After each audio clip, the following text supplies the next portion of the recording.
In order for you to have, build on, and maintain a website, you're going to need at least a domain name, a web hosting account, and some means of transferring files back and forth between your computer and your website.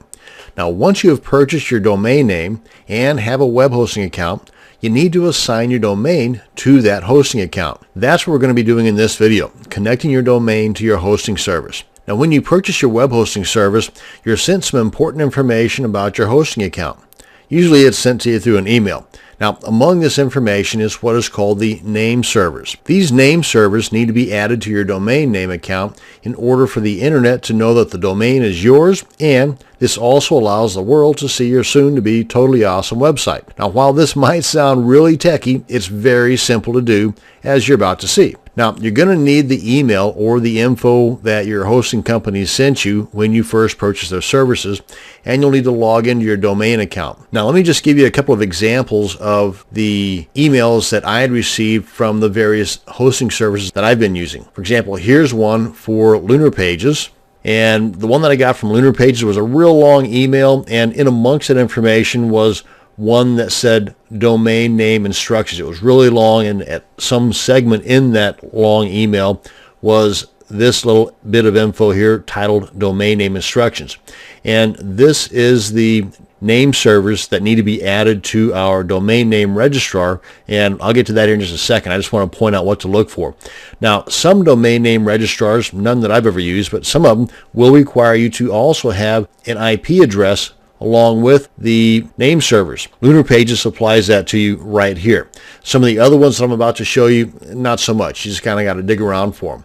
Now, this one here is one that I got from Namecheap. Now, Namecheap I also use for domain names, but they've also got a pretty cool and very inexpensive hosting account as well. And this one again was a really long email, so you see I kind of cut out some of the parts here so I can squeeze it into the video here. But in amongst this information was a little segment that said name server information. And as you can see, these guys, kind of like these guys here, starts off with something NS, or as in this case with Namecheap, it starts off with DNS 1 and then DNS 2.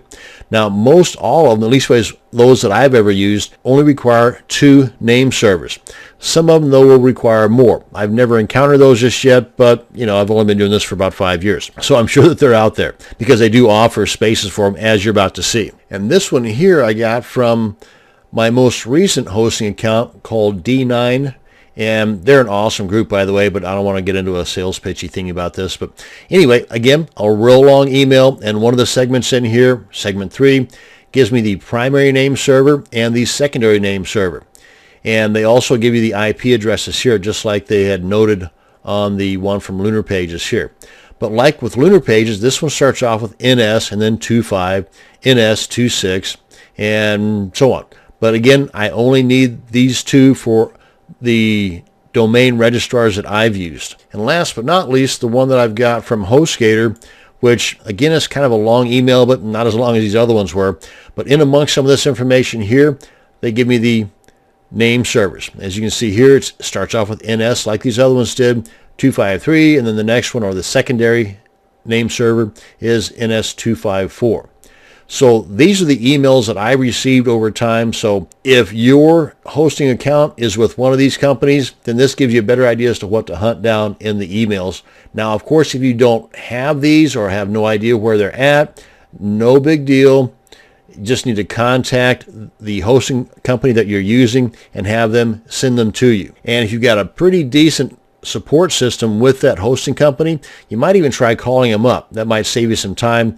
Or just send them an email and call them, however you want to do it, but just get it. And once you get it, make sure that you save it in a place that you're going to know where it's at. A little organizational tip there for you. So let's head on over to, let's say, Namecheap, and let me demonstrate where we're going to be changing out our name servers. And once we log in, we're going to come to this page here. Then we come on up here to Domains, go over to My Account, Manage Domains. Let's pick this domain here. And right up here, Domain Name Server Setup. Just click on that. And you'll see here right below that we've got this option where it says transfer DNS back to us. You're only going to see this if you've already changed the DNS from the default that Namecheap adds whenever you first purchase the domain from them to another web hosting service, which I've already done. But let's go ahead and click on this. As you can see, I've already moved this particular domain over to the D9 hosting service. And these are the two name servers that were sent to me in that email that I just showed you earlier. So depending upon your hosting account and the information they gave you in that email, you'd want to just enter those here, the primary or the first one or the lower number in that sequence. If they give you one that has different numbers, like if it's NS1 or NS2, NS1 goes here, NS2 goes here. Whereas in this case, 25, then 26. Then click on Save Changes, and you're done. That's simple. Let's check out NameSilo. It's another domain name registrar that I use. Then once I log in at NameSilo, I end up at a page like this. Come on over to Domain Manager. And you can see right here where I've got a list of all the domains. One of the categories right here is the name servers that are assigned to this particular domain already. So let's go ahead and check that box, at which point these guys up here are highlighted. I come on up here and click on Change Name Servers. Again, pretty simple so far. And then right here is where we enter the primary name server and the secondary name server that, again, was sent to you in their email.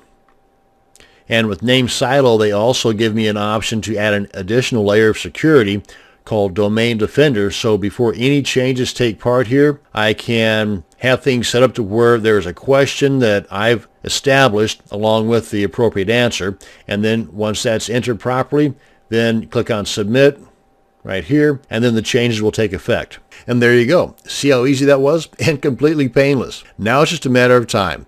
Depending upon your web hosting service, the internet might be able to see your domain in a couple of minutes, or as most hosting companies will tell you, between 24 and 72 hours before your domain is able to be seen on the web, as well as you not being able to access the control panel for that domain. So you should always figure that it will take, at the most 3 days before you can see your website, so that when you can actually see it in under 10 minutes, which with me has been most of the time, you will be much more happier than, the other way around. So plan on it taking 3 days, and it will more than likely only take a few minutes, rather than you planning on it taking a few minutes and it ends up taking 3 days. So that's the end of this video on name servers and connecting your domain to your web hosting account. Thanks for watching, and you have a great day.